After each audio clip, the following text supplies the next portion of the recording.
We continue our coverage of the devastating earthquake in Morocco, which has killed more than 2,400 people.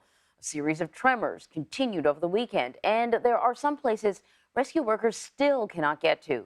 Most of the damage is centered just south of the city of Marrakesh, an area not known for major earthquakes. Chris Livesay is there. Chris, good morning. Good morning, Anne Marie. I'm in Marrakesh, standing outside a blood bank where donors have been lining up for hours. Some of them have even passed out under the sun, but the ones we've spoken to say, hey, it doesn't matter. We're here to help our country in its time of need as Morocco continues to reel from that devastating earthquake. A singer interrupted and a wedding crashed by the powerful quake, sending band members and revelers dashing to safety. Across Morocco, footage captures the moment this North African country erupted into panic. And now into a frenzy as they search for the living and mourn the dead. We were having dinner, says Hamid Ben Henna. I asked my son to bring a knife from the kitchen to cut the dessert, but he never did because as soon as he left the kitchen, the earthquake struck. He was buried in 6 feet of rubble. The worst is in the scenic high Atlas Mountains, where dirt roads snake into snow-capped peaks. Many blocked by rock slides, impossible to reach those still trapped beneath the debris, either to save or lay to rest.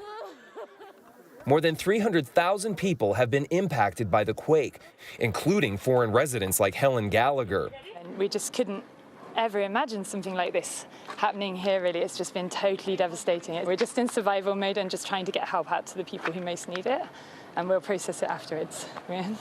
While here in Marrakesh and its famed Casbah, medieval walls that have stood for 1,000 years could topple with the next aftershock, if they haven't already.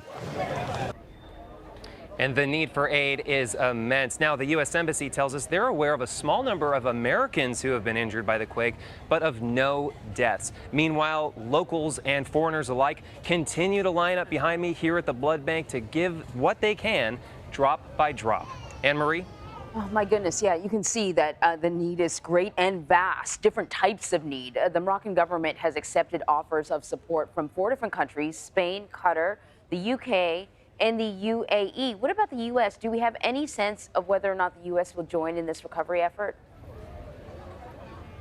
Yeah, we actually spoke to the U.S. Embassy, and they told us that a team arrived last night from the United States. They're a team of disaster relief experts. Right now, they're on a scouting mission to see exactly what they can do to contribute to the humanitarian effort and work side by side with the Moroccan government. U.S. Secretary of State Antony Blinken says the U.S. is, quote, ready to go. But bear in mind, all of this depends on Morocco accepting that offer to help. And so far, that hasn't happened. Morocco says they're still trying to make this as organized as possible, because if they were to just welcome all these countries all at once, they say that could create chaos. Yeah, I can totally understand that, though it seems like they need all the help they can get. Chris, thank you.